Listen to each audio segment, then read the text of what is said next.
Imagine for a moment you're sitting across the table from us, enjoying a cup of coffee or a tasty meal.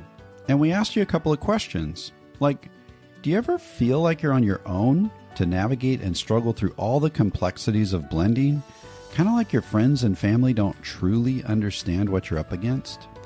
Or do you seem to hit a wall when you're trying to communicate with your ex around co-parenting issues and sometimes feel dismissed, devalued, or disregarded? If you answered yes to either of those questions, we've got an opportunity for you that you don't want to miss. Over the past couple of years, we've been steadily growing a community of blended family couples just like you. Couples who really want to do things well and who are benefiting from the support and encouragement of others facing similar challenges. And in our community, we're offering an action-packed workshop on November 7th, all about co-parenting strategies for effective communication with an ex. So what does that mean for you? It means that you can take advantage of this supportive, growth-minded space to connect directly with us and with other blended family couples as you discover new insight and solid strategies for improving communication in your co-parenting relationship. Maybe you're wondering how you can join us. All you've got to do is click the link at the bottom of the show notes to join our community and save the date on your calendar to attend this value-packed workshop via Zoom. It's affordable and easy to join, and you can cancel your membership at any time. So if you've been feeling alone and maybe a little stuck in how to effectively communicate with your ex, now is the perfect time for you to discover some practical steps and connect with other couples just like you.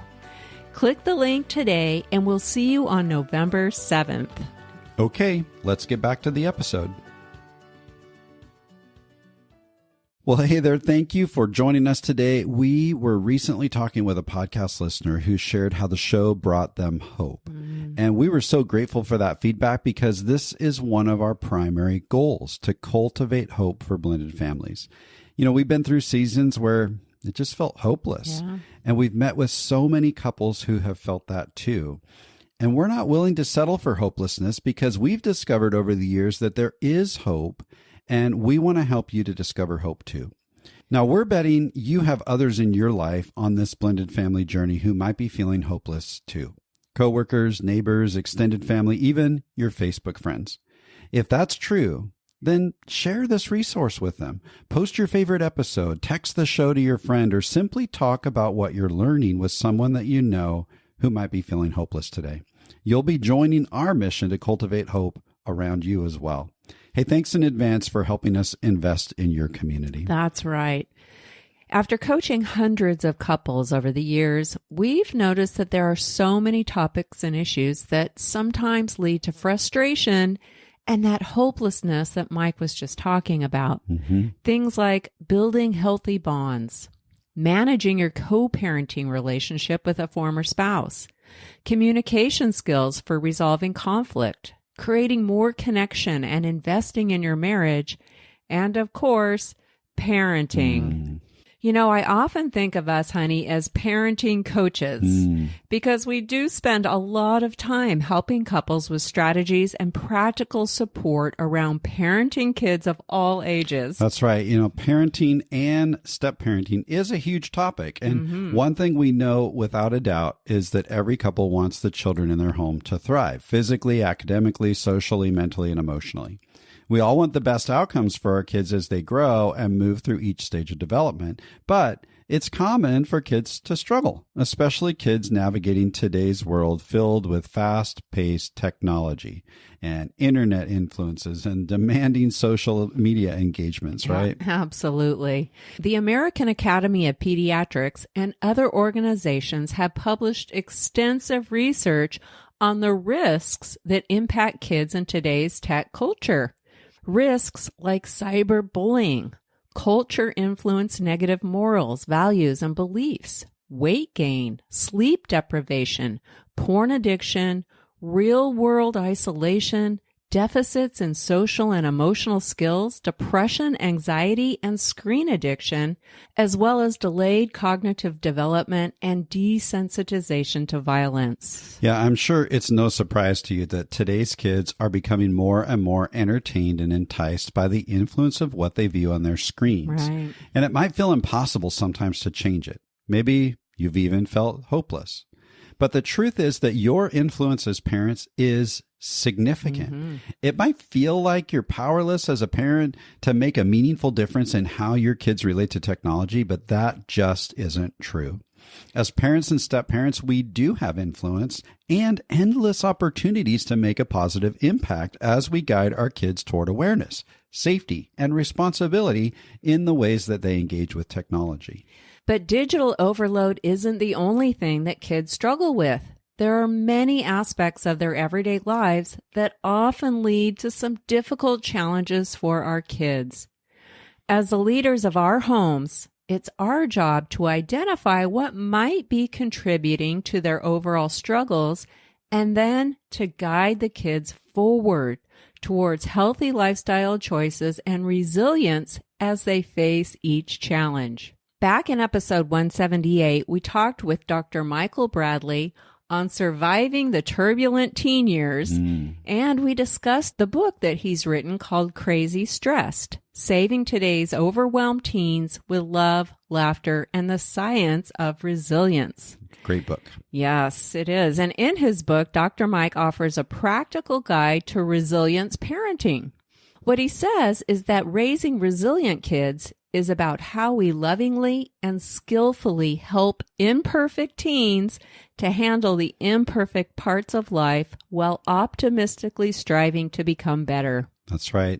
Dr. Mike's been working with teens and their parents for over 30 years, and he talks a lot about how parents can realistically promote wellness, which builds up our kids' ability to manage their daily lives and become more resilient. In his book, he shares, when it comes to adolescence, much of what we doctors diagnose, treat, and powerfully medicate as anxiety, depression, and ADHD is actually poor lifestyle. He goes on to say that before you blame pill-pushing psychiatrists who actually see meds as a last resort, understand that when parents bring their teens into my office for a diagnosis that will get pills for their kids, their eyes often glaze over if I suggest trying a few radical treatments before turning to medications. Radical treatments such as exercise, proper nutrition, and adequate sleep without electronic screens in their kids' rooms. Right. Now, before we jump in to judge the parents or even maybe judge ourselves, Dr. Mike also shares that these parents already realize that wellness, such as exercise, nutrition, and sleep, can make a huge difference for their kids, but they have found that screaming at them to get them well doesn't work. And thus meds, they seem to be the only option to many parents. Yeah. Maybe you've been there, stuck in a painful power struggle when you've made attempts to move your kids toward healthy life choices that promote wellness. Yeah, we all know that things like yelling, demeaning, forcing, or demanding simply doesn't work, but sometimes we reach our wits' end and we struggle to see any other ways. It's that hopelessness we were talking about. But there are plenty of other approaches parents can take in promoting wellness. So to help all of us move our kids toward healthier choices, even within the complex blended dynamics and co-parenting between homes, today we're going to kick off a short series of episodes focused on wellness. But I want to clarify that Dr. Mike's experience with parents, mental health diagnosis, and medication doesn't mean that anxiety, depression, and ADHD aren't real issues that need to be taken seriously. Right. And medication might be a piece of the treatment plan for some kids, especially in extreme cases where kids are hurting themselves or having suicidal thoughts. We need to all be sensitive to those situations. Exactly. What Dr. Mike wants every parent to know is that promoting wellness is a miraculous stress management and prevention treatment that should not be overlooked or discounted. Right. So what we're not talking about is neurodivergency or serious mental and emotional health issues throughout our wellness series. we're focused on practical ways that you can make a positive influence and promote wellness in your home. And it's important to understand that lack of wellness can lead to more serious issues for kids. Sleep deprivation, for instance, is a huge factor in teenage epidemic rates of depression, anxiety, car crashes, suicide, obesity, ADHD, type 2 diabetes, and underachievement, since exhaustion plays a powerful role in each of those life-altering threats. Right. And sleep is one of the wellness topics that we're going to be focusing on in our series, as well as managing social anxiety and stress. But today's episode is all about screens. We had the privilege of speaking with Steve Arterburn, who has a personal parenting story that was traumatic for his family, and as a result, he's written a book called Understanding and Loving Your Child in a Screen-Saturated World. Steve Arterburn from Ranger, Texas, is the founder and chairman of New Life Ministries and the host of the syndicated Christian counseling show New Life Live. Arterburn is a public speaker and has been featured in national media venues such as on Oprah, Inside Edition, Good Morning America, CNN Live, The New York Times, USA Today, U.S. News and World Report, ABC World News Tonight, and in GQ and Rolling Stone magazines. Mm-hmm. And he's the author of over 24 self-help books. That's right. So if you're noticing your kids experience digital overload in your home and maybe feeling a bit hopeless about it, we want you to know that you're not alone. Or maybe you're just unsure how to guide your kids toward awareness, safety, and responsibility in the ways that they engage with technology. And you really want to be a positive influence that's bigger than everything your kids might be impacted by on their screens. Right. Then get ready to dive into our interview with Steve Arterburn just on the other side of this intro. Mm-hmm. Welcome to the Blended Family Breakthrough Podcast. We're your hosts, Mike and Kim. We believe in a world where blended families can experience a future full of hope, connection, and peace. That's why we offer tools, strategies, and guidance that move you from a place of confusion and conflict to experiencing a life of confidence and connection. We're so glad you're joining us for authentic and sometimes comical conversations as we cover everything from romance to parenting and, yes, even dealing with that difficult ex. So if you're ready to experience breakthrough in your blended family, you're in the right place. Let's dive in. Well, hey, Steve, thanks so much for joining us today. It's great to have you here. Yes, welcome. Very happy to be with you, and thanks for all the good stuff you do. Oh, thank you. Thank you. You as well. Yeah.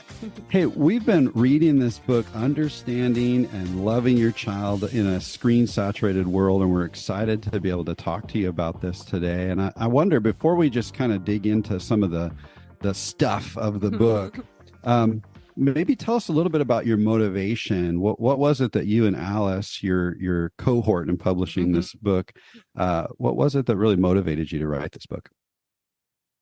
Pretty simple. I have a 17-year-old son, and we thought that we had done everything you need to do to protect him at age 8 from the evils of the internet. Right. And we went over to a friend's house, and we thought they were like us, and they probably were, but their son got both of them on the dark web. Oh. I don't even know how to get on the dark web. Sure. And when they were on that, they watched a live decapitation. Ooh. And then the head was used as a soccer ball. Oh my goodness. It's horrifying. And, you know, an 8-year-old, it was truly traumatic. Yes. And so I wanted to get it right. And Alice is really a brilliant human being. And I'll just start by telling you the most important thing about this book, if you want me to. Please. Yeah, absolutely. The least important, but I'll go for the most important. All right. Great. So we found this study, and it's a very credible study. And there are 3 different classifications of what you could do with your children and the social media or what's behind the screens. Mm-hmm. And one is to limit what they do, and the other is to be a family that thinks the internet, social media is not that bad and do nothing. Right. There's a third option I'm going to tell you about after I tell you about the first 2. Okay. Got it. So the first group of people that limit do the most damage. Wow. Tell Now us that's what more all of us about Say it. more about that. Yeah. Yeah, that's what we've been doing. Yeah. Right. Absolutely. And so that makes no sense that this study would say, well, you get worse results from just limiting, Mm-hmm. than if you just didn't even care. Wow. And it wasn't a big deal. Didn't come up much. Wow. That's surprising. So then we better have this third option that makes sense and works. Okay. The problem with the third option is it requires effort on the part of the parent. And here's what it is. Limit and then engage with your child Mm-hmm. at every age in social media and what's behind the screen. Yeah. So that means your 6-year-old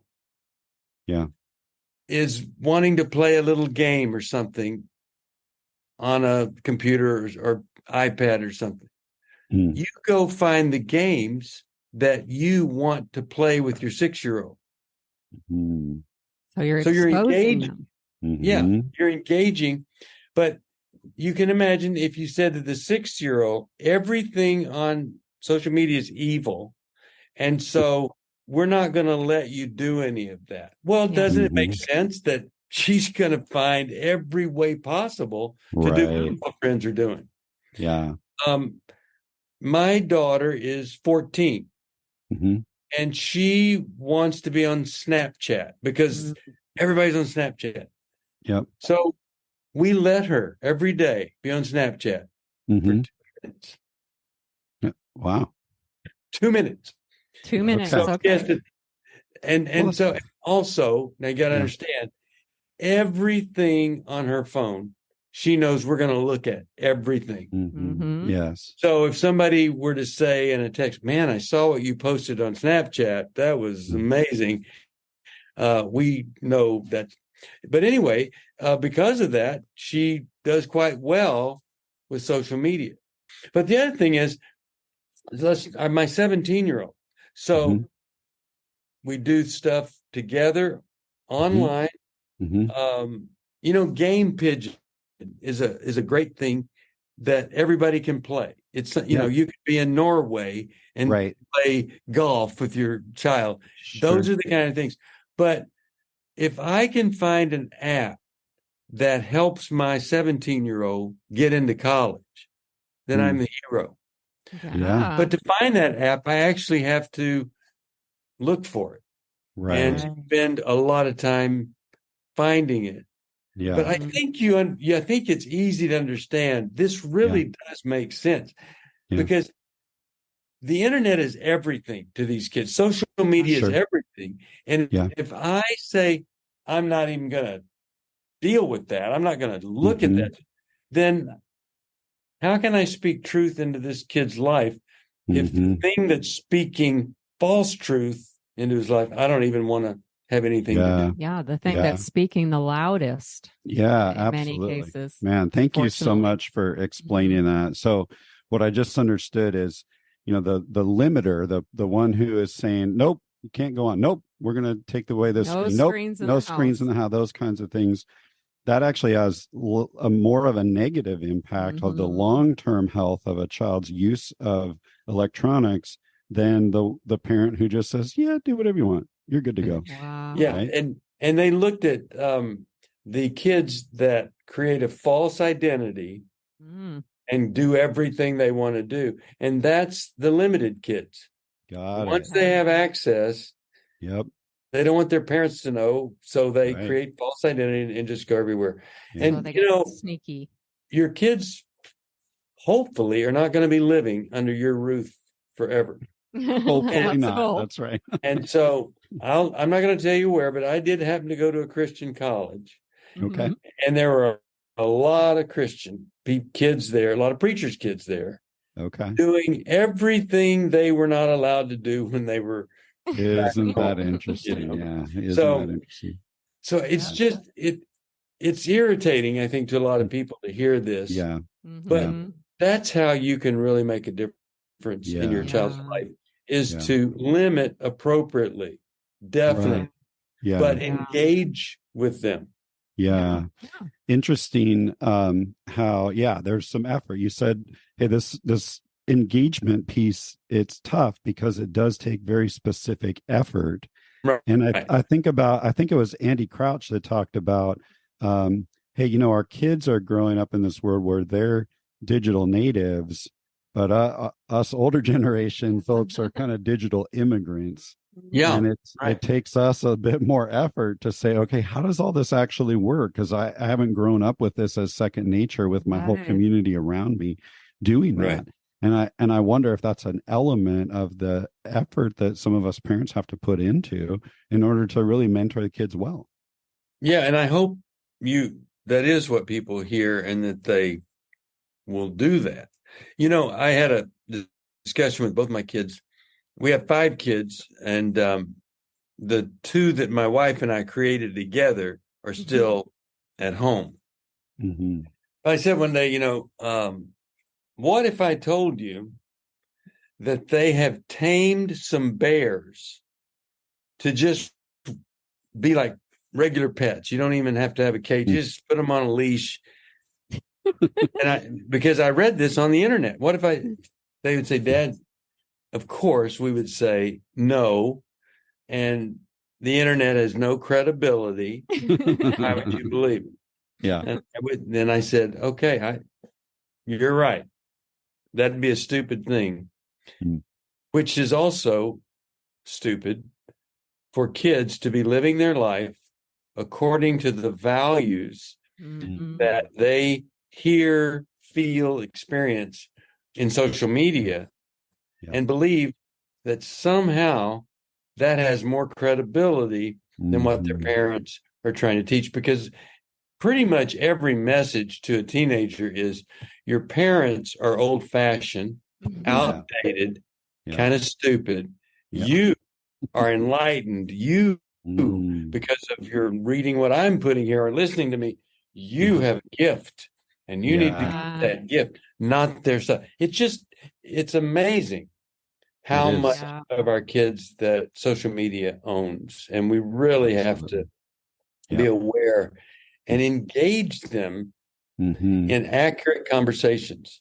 So the book does a great job kind of laying out these 3 styles of parenting around technology: the limiter, the enabler, and then the mentor. Yeah. And to be a mentor, you've got to be able to monitor. So that takes some time and energy. That's right. And you've got to be able to and willing to engage. And that can be a struggle, especially for an immigrant like me who didn't grow up with technology and I have no interest. Yeah. I have no interest in playing games with my kids. I don't enjoy being in front of a computer or I don't like any of that. And so what tips or what encouragement could you give to a parent who wants to move more towards mentoring, which is where we really want to be, because technology is not going away. Our kids need to learn healthy ways to engage and protect themselves from the danger. And who's going to show them but us? We've got to step into this role. But how would we encourage parents who really don't enjoy the engagement or the monitoring, for that matter, to be more engaging? Yeah. So there are 2 different things that happen. My son loves Dungeons and Dragons. And so I wanted to be part of that. And so it isn't just about Dungeons and Dragons. The concept is modernized. And so Solomon asked me to join a group with him, which that's kind of fun, but also to watch this other group in this modernized thing. it is the dumbest thing I've ever and I just hate it. Yeah. But here's what I tell myself when I'm sitting there. Okay. What is it? I'm paying my parent dues. That's what I'm doing. And so I know what it's like to do something that really you just, hey, Dad, you want to come watch and I'm not going to say to my son, no. Right. He's 17. Right. He's a senior. He's going to go to college next year. Yeah. Yep. I'm not going to be sitting here when he's in college going, I could have watched that thing with them. That's right. Yep. So you really have to be willing to do some things that you don't really like for the joy of feeling good about the parenting job you did. Okay. I have never met a female who loved the pain of childbirth. Right. Good they point. go through it. Now, my mother said, the pain of childbirth was nothing compared to the pain of raising me. But she went through it. And so you do have to do that. But then so that's we do it with great misery. But the other thing is, you've tried to find something that you could enjoy. And for instance, my daughter and I, we love to play spades on the phone. Yeah. Okay. The card game Spades. Yep. And we're the same person playing 3 other people and agreeing on almost everything.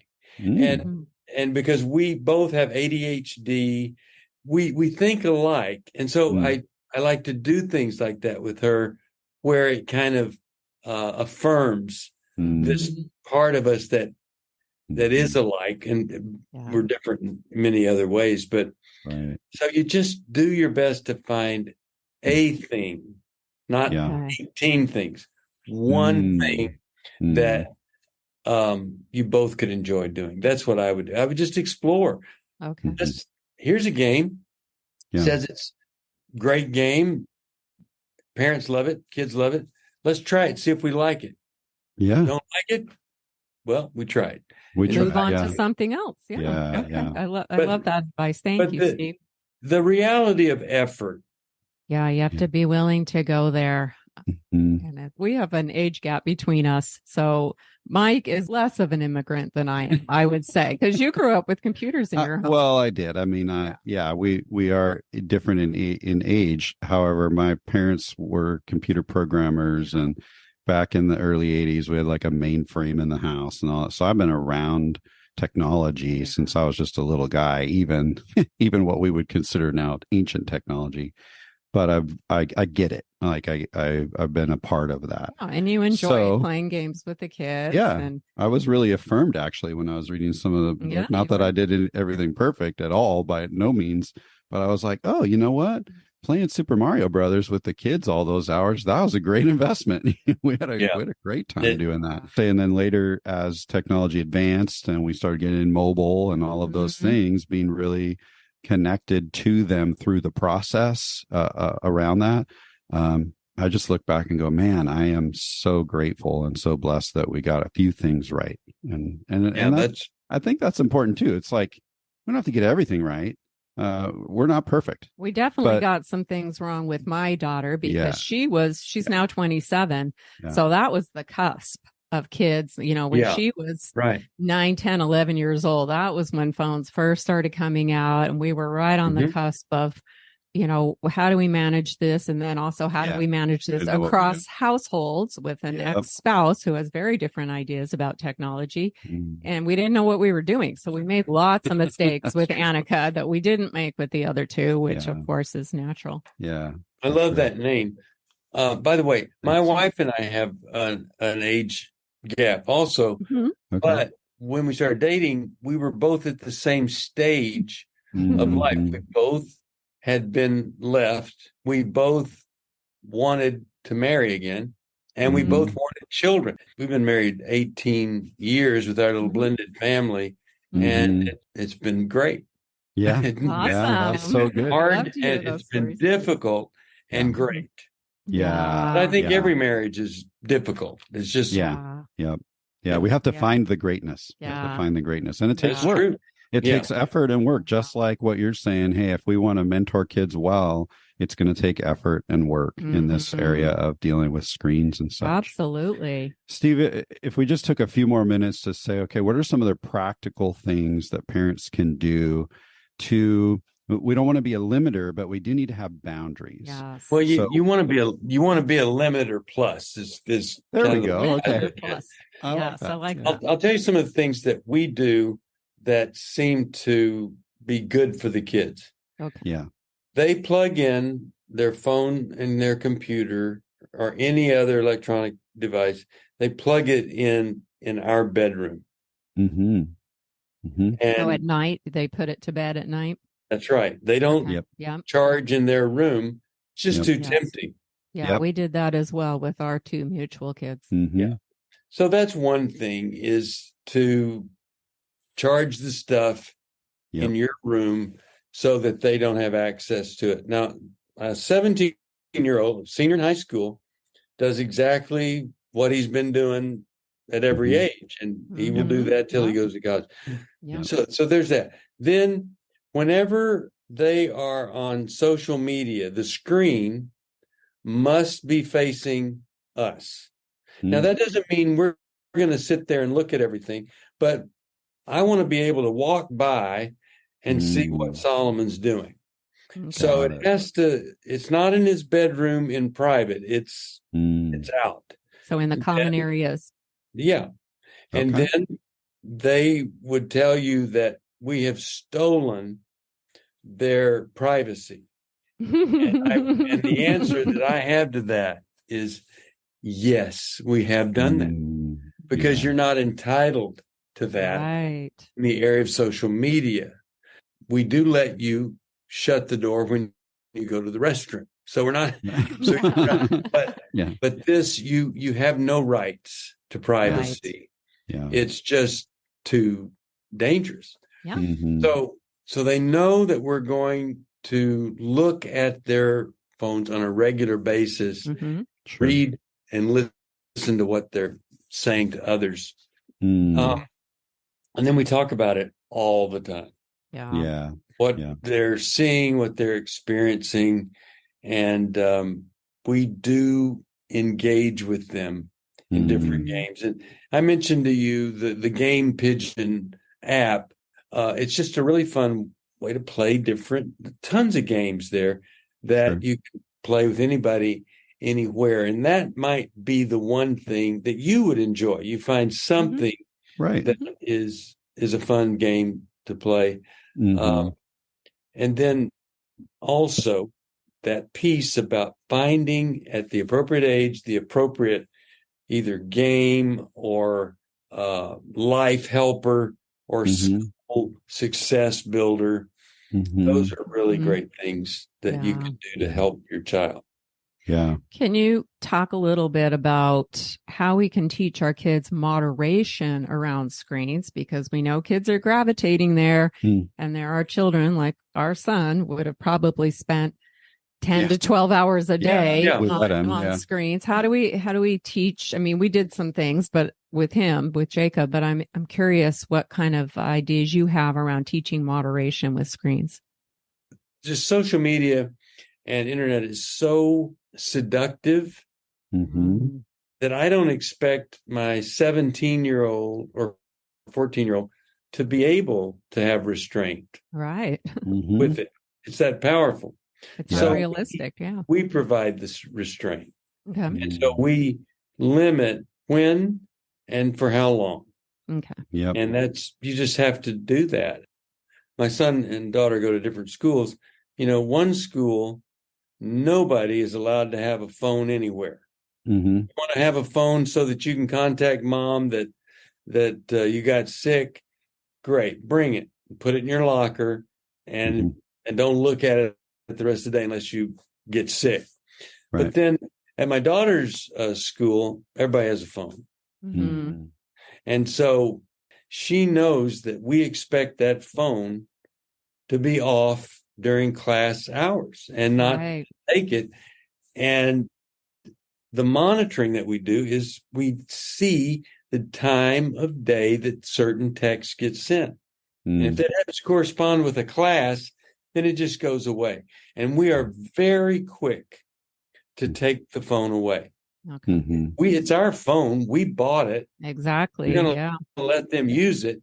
And we did not get that for them so that they could be mean to somebody or anything. So they've got to be human beings that are trustworthy and respectful of others, just like we expect in real life. Yeah. Civil and kind. Yeah. Exactly. Yeah. We did that as well, as far as we never gave our children phones as gifts. It was never a Christmas or a birthday gift. It was, this phone belongs to us. We purchased it.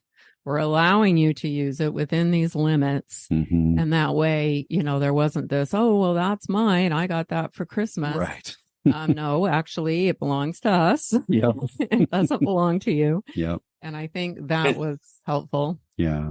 And that's consistent with my son doesn't have his driver's license yet, but there's a Jeep in our garage. It's our Jeep. Yeah. When he gets his license, he's going to get to borrow it. Right. Exactly. Right. It's a privilege. And we might give it to him someday. But not now. But not yet. Yeah, not yet. That's right. He's got to earn trust first. If he totals the Jeep, we will give it to him. There you go. There you go. That's right over. Here you go. It's all yours. That's good. Steve, I have a couple more questions before we wrap up. The first one is, let's imagine that we've got a couple who is getting closer to center and agreeing on this. We want to be mentor parents. We want to engage our kids, and we really want to approach that. But we work with blended family couples, and they have started their journey with two distinct single parent family cultures. Right. And that's what the kids are used to. Right. Yeah. And one set of kids or the other, or maybe both, may need to have this, hey, we're actually going to move our habits around screen time to something you're not used to. Yeah, like if one is a limiter and one is an enabler, and now they come together, and now it's like, ooh. So how does that parent who's just dreading this conversation with this set of kids who've had a lot of freedom and they're going, okay, I'm going to have to start setting some limits. How do they approach the children in that situation? Good question. Well, first of all, they need to originally approach the children in a healthy way for the children's sake and theirs too. And when I hear some story about a blended family and typically the man, but sometimes the woman saying, you better get your kids to respect me. Yeah. Right. Yep. Versus I somehow, I've made so many mistakes, but I got this thing right. Misty had two boys. And I said to them, I am not going to be your stepdad. It sounds like you're going to step on me. They were 5 and 7, and they thought that's funny. But I'm going to be your bonus dad. You have a dad, and he's a great dad to you. But I'm just going to be the bonus dad, and I'm going to try to make your life better, not harder. Great. And so like it was a long time before I ever did any disciplining of, at that time, her boys. Right. Her boys call me for advice. They're my boys now. Yeah. But we started with just being consistent. Right. So, building trust. So you just have to, first of all, be healthy in putting the two families together, because most of the time, I say this all the time, hey, we're going to get married and blend our families. I say to people, that's probably not a good idea. Well, statistics show that it's probably not a good idea, because as of this morning, we were looking at statistics, 70% don't make it. It's tough. So when it comes down to that issue, if you've done all this other stuff well, then you can sit down with everybody and say, we've got a situation here, and we're going to have to figure this out together. and give us some time. Mm. Tell us what you think and feel, Mhm. and that begins the conversation. Because Yeah. maybe the person that is limited, it's too limited, Yeah. or Right. maybe the other one is too much access. Yeah. And I find kids able to see Yeah. that somebody's entitled to think, Yeah. or it's Mhm. they're probably right in thinking this, which I don't want to limit, but they're probably right in thinking I have too much access. Absolutely. I love That's- that. Thank you. So that may not be the exact answer, but that's as close as No. I can get. Hey, what I hear you saying, it starts with a foundation of trust. Right. Yes. And trusting that both my bio parent and my step parent have the intentions to keep me on the path that's going to be best for me in the future. Like that's what we're working toward, is building that trust. Now that's a topic for a whole other episode and conversation. But the headline really is, if you're blending a family, earn their respect. Mhm. Come in as a benevolent aunt or uncle kind of way of being with them in the beginning, Mhm. and it just might go well for you. Absolutely. Yeah, Absolutely. even if you don't agree with how your partner has been parenting their Mhm. kids around screen time usage, Mhm. be gentle, walk lightly, Yeah, and work as exactly. a team behind closed doors. That's right. That's right. Mhm. Yeah. And we can show you how to do that, For as sure. you know. Absolutely. Steve, thank you so much. I said I had 2 questions for you. My other question is, where can people find your book? Yes. You can get it Amazon. You can get it at 1-800-NEW-LIFE, newlife.com. Perfect. And we'll put a link in the show notes. Absolutely. Absolutely. We'll make that very easy for people to find. Yeah. What a privilege it is to connect with you, Steve. Yes. Thank you so much. Thank you for having me on and letting me tell the story. Yeah, absolutely. Thank you, Steve, so much for just the investment that you're making to help parents raise kids to be healthy, responsible young people. We're so grateful for the work you're doing. And thank you for the time that you've spent with us today. We really appreciate it. We really do. Thank you. You guys keep up the great work. Really. Thanks. All right. Thanks, you do Steve. as well. Take care. Wow, what great insight and encouragement from Steve. I love the practical tips that every couple can integrate and move toward in their home. Right. Now, if as a couple, you're kind of struggling with what all this might look like in your home, and maybe you don't even fully align around the usage of screens and where those limits need to be in place for all the kids, we would love to help you with that and any other areas where you might not be seeing eye to eye when it comes to parenting. Absolutely. We've developed a step-by-step process to help blended couples build their parenting partnership and lead their entire family forward towards the goals that are important to each of them, the values, the life skills, and character traits they want to instill in their kids. Building a parenting partnership is one of the most challenging aspects of blending a family. And we found that most couples need a little help with that, which is why we've created a process to help you stay connected as you explore and honor both of your perspectives around parenting. We've made it easy for you to get where you really want to be. And you can go ahead and schedule a free coaching call with us if you'd like to learn more about that. Just click the link in the show notes. And maybe you've been listening and you realize that you lean toward that limiting parent who's kind of outlawed screen usage in your home, only to discover that your kids are gaining access in other ways outside your home, and they haven't received the guidance they need to safely navigate what they've been exposed to. Maybe you realize that you need to change your approach and do something new, but you might be feeling a little overwhelmed. Or maybe you've leaned more towards the permissive use of screens in your home, and you too have realized that you need to make some changes in your approach and start exploring what healthy guidance and appropriate limits might look like for your kids. Maybe you're feeling a bit overwhelmed too. This is an area of parenting where most of us feel ill-equipped, unprepared, and pretty overwhelmed. We've been there. That's right. And if that's you, We commend you for hanging in here with us all the way to the end of this discussion, and we encourage you to keep learning and growing as a parent. You can take one step at a time and make incremental changes in your home that will reduce the risks and equip your kids to be tech savvy. And to help you out with that, we've put some resources in the show notes that'll keep you on the path of discovery so that you can continue to lead your blended family toward healthy choices and wellness. Right. Now, next week, you don't want to miss our Simple Step bonus content where Mike will be sharing some practical steps around managing healthy screen practices in your home, even when your ex-spouse doesn't support your efforts and your kids have different expectations in their other home. Yes. We struggled with that early on in our blend when cell phones were kind of first making a splash for young kids as like the must-have item, right? Right. And Kim's ex was pretty permissive in that area. So I want you to listen in next week and learn from our mistakes and the co-parenting discoveries that we've made along the way.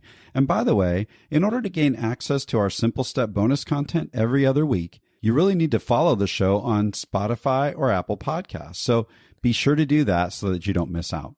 And as we said earlier, this episode is kicking off a short wellness series. In 2 weeks, we'll be focused on sleep, which has become a big issue in many homes due to screens and other stressors that we're going to be exploring. You won't want to miss out on our special guest, Jessica Bryant, who will be coming on to share her expert advice on promoting wellness with healthy sleep habits. That's right. We can't wait to see you there. But for now, we're going to make this episode a wrap. Until next time.